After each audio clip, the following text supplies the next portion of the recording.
കാഞ്ചാർ ഗ്രാമപഞ്ചായത്തിന്റെ നേതൃത്വത്തിൽ കുട്ടികൾക്കായി നടത്തിയ നീന്തൽ പരിശീലനം പൂർത്തിയാക്കിയവർക്കുള്ള സർട്ടിഫിക്കറ്റ് വിതരണം നടന്നു.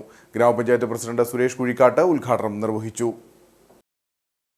കാഞ്ചാർ ഗ്രാമപഞ്ചായത്ത് 2024-25 വാർഷിക പദ്ധതിയിൽ ഉൾപ്പെടുത്തി കുട്ടികൾക്ക് നീന്തൽ പരിശീലനം നൽകിയിരുന്നു. നീന്തൽ അറിയാൻ പാടില്ലാത്ത കാരണത്താൽ നിരവധി കുട്ടികൾ വിവിധതരം ജലാശയങ്ങളിൽ പല അപകടങ്ങളിലും പെടുന്ന വാർത്തകൾ നിരന്തരം കേട്ടുകൊണ്ടിരിക്കുന്ന സാഹചര്യത്തിൽ അത്തരം സംഭവങ്ങൾ കാഞ്ചാർ ഗ്രാമപഞ്ചായത്തിൽ ഉണ്ടാവാതിരിക്കട്ടെ എന്നുള്ള കാഴ്ചപ്പാടോടെയാണ് പഞ്ചായത്ത് ഈയൊരു പദ്ധതി നടപ്പിലാക്കാൻ തീരുമാനിച്ചത്.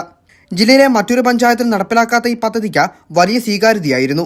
പരിശീലനം കൃത്യമായി പൂർത്തിയാക്കിയ കുട്ടികൾക്കുള്ള സർട്ടിഫിക്കറ്റുകൾ വിതരണം ചെയ്തു. കാഞ്ചാർ വനിതാ സാംസ്കാരിക നിലയത്തിൽ വെച്ച് നടന്ന യോഗം കാഞ്ചാർ ഗ്രാമപഞ്ചായത്ത് പ്രസിഡന്റ് സുരേഷ് കുഴിക്കാട്ടിൽ ഉദ്ഘാടനം ചെയ്തു. ആദ്യമായിട്ടാണ് ഒരു പഞ്ചായത്ത് കുട്ടികൾക്ക് നീന്തൽ പരിശീലനം എന്ന പ്രോജക്റ്റ് കൊണ്ടുവരുന്നത്.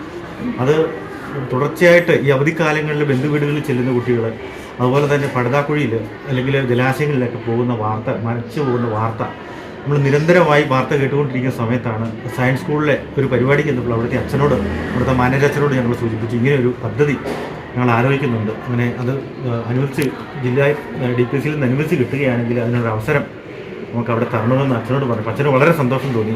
കാരണം നമ്മുടെ നാട്ടിലുള്ള എല്ലാ കുട്ടികൾക്കും ഇത് കൊടുക്കുന്ന ഒരു പദ്ധതി ആയതുകൊണ്ട് അച്ഛൻ പറഞ്ഞു, നമുക്ക് തീർച്ചയായിട്ടും ആ കുളം നമുക്ക് വിട്ടുതരാമെന്ന് പറഞ്ഞു. പരിശീലകനുണ്ട് അവിടെ, ആൺകുട്ടികൾക്കും പെൺകുട്ടികൾക്കും ഉള്ള പരിശീലകനുമുണ്ട്. അതുകൊണ്ട് നമുക്ക് അതിന് വിട്ടുതരാമെന്ന് പറഞ്ഞതിൻ്റെ അടിസ്ഥാനത്തിലാണ് പഞ്ചായത്ത് ഈ പ്രോജക്റ്റ് ഏറ്റെടുത്തത്. നീന്തൽ എന്ന് പറയുന്നൊരു ചെറിയ കാര്യമില്ല, ഒരു വ്യായാമ മുറ കൂടിയാണ്. ഏറ്റവും നല്ലൊരു വ്യായാമമാണ് നീന്തൽ. അപ്പോൾ നീന്തി പഠിച്ച പിള്ളേർക്കറിയാം. എങ്ങനെയുണ്ടായിരുന്നു അനുഭവം? നല്ലപോലെ പഠിച്ചു. ഏത് വെള്ളത്തിൽ പോയാലും രക്ഷപ്പെടാം. അപ്പം നമ്മുടെ പഞ്ചായത്തിലുള്ള മുഴുവൻ കുട്ടികൾക്കും ഇത് ആൺ പെൺ വ്യത്യാസമില്ലാതെ മുഴുവൻ കുട്ടികൾക്കും ഇത് ഒരു പ്രാവശ്യം പഠിച്ച ജീവിതത്തിൽ ഒരിക്കലും മറന്നു പോകില്ല. ഗ്രാമപഞ്ചായത്ത് വൈസ് പ്രസിഡന്റ് ജയകുമാർ അധ്യക്ഷത വഹിച്ച യോഗത്തിൽ ആരോഗ്യ വിദ്യാഭ്യാസ standing committee chairperson Thankamani Surendran, വികസനകാര്യ standing committee chairperson Bindu Madhukuttan, നിർവഹണ ഉദ്യോഗസ്ഥ ഗിരിജകുമാരി എന്നിവർ നേതൃത്വം നൽകി.